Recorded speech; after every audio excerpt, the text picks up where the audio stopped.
It's a quiet evening, you're on the couch, half watching something, when your dog gets up, crosses the room, and stops a few feet away with something in their mouth. A sock, a ball. That one ragged toy they've had since they were small. They don't drop it at your feet. They don't push it into your hand. They just stand there, holding it, looking at you. Almost all of us read that moment the same way. The dog wants to play. So we reach over, grab the thing, give it a toss. Sometimes that's exactly what's going on. But a lot of the time, play is pretty far down the list of what your dog is trying to tell you. The object is doing a job, and the job is usually not the obvious one. Here's the part most people walk right past. What's in your dog's mouth often has very little to do with the item itself. A toy, a shoe, a leaf they grabbed off the lawn.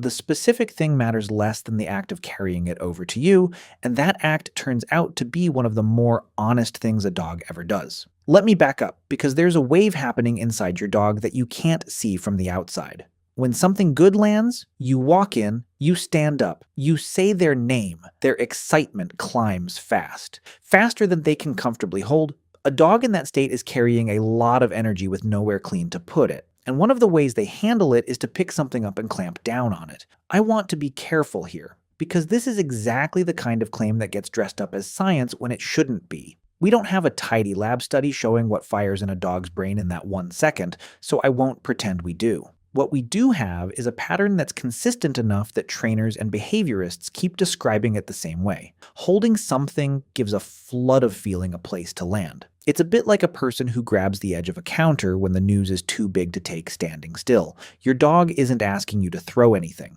Your dog is holding itself together. There's a clue that tells you this is what's going on, and it's easy to miss. Watch whether your dog actually wants you to take the thing. A lot of the time they don't. They'll hold it, lean toward you, maybe wag, but the second you reach for it, they turn their head or trot a small circle and come right back, still carrying it. That's the tell. If the toy were really the point, they'd hand it over. When the carrying is the point, they keep it clamped in their mouth like a security blanket they're showing off, rather than giving away. I'll be fair about the other side of this too. Not every dog walking around with something in their mouth is managing a big feeling. Some just like how it feels, the way some people chew gum out of plain habit. Context is what separates the two, and we'll come back to reading that context. For now, the useful thing is simply this. A dog carrying an object is doing something, even when it looks like nothing. Once you see it that way, the toy stops looking like a demand and starts looking like a status update. And it's worth slowing down to read. But excitement is only half of the story, and honestly, it's the smaller half. There's a second reason dogs carry things to us, and it has nothing to do with being overwhelmed. It's about what an object means the moment it changes hands. We'll get there. Stay with the calming down piece for now, because it already changes what you should do in the next 10 seconds. So tonight, when it happens, try not to grab for the toy first. Hold still for a beat, and watch what the rest of their body is telling you. So let's get to that second reason. The one that has nothing to do with managing excitement. Picture a slightly different moment. Your dog is calm. Nothing dramatic just happened. And they still get up, find something, and bring it to you, then set it down or hold it out and wait. No frantic energy. Just a quiet little delivery. This one runs deeper, and it's wired in before your dog ever met you. In wild canids, carrying an object back to the group, food, a scrap, something worth having, is part of how social animals share and stay connected. We have to be honest about the limits here. Your dog is not a wolf, and a chewed tennis ball is not a fresh kill, so I'm not going to tell you we've decoded some ancient ritual. What we can say with more confidence is narrower and, in a way, more interesting. Certain breeds were deliberately shaped by people to pick something up, carry it gently, and deliver it to a human hand. Retrievers are the clearest case. The whole job description is in the name. For dogs like that, bringing you a thing isn't only emotion. It's the exact behavior generations of breeding selected for, pointed straight at you, which means when your dog presents you with something, they're doing two jobs at once. They're including you in whatever they've got, and for a lot of dogs, they're also doing the one thing they were built to feel good doing. The object is almost beside the point. You are the address it's being delivered to. Rocky, my dog, used to do a version of this that took me a while to read. He'd bring me a single shoe, never the pair, drop it next to my foot, and then just sit on it and look at me. For months, I thought he wanted it thrown. He didn't. The second I picked it up to toss it, he'd lose interest and walk off because the having brought it was the whole event. If you've ever felt slightly confused by a dog who brings you a toy and then refuses to actually give it up, that's probably what you're looking at. The delivery was the message, the toy was just the envelope. Here's where a lot of well-meaning owners accidentally shut the moment down. The dog brings the thing over, and we go straight into game mode. We snatch it, we throw it, we start tug.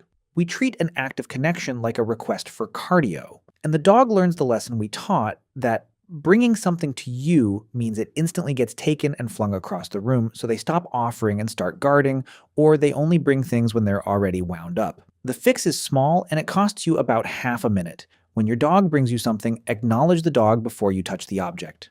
Get low. Soften your voice. Let them see that the offering landed. It can be as simple as resting a hand on their chest and saying their name like you mean it before the toy ever enters the conversation. Then, if there's play in it, sure, play. You lose nothing by waiting 30 seconds, and you change the whole shape of the interaction for them. There's one more wrinkle that flips this entire thing on its head, and it shows up at the worst possible times.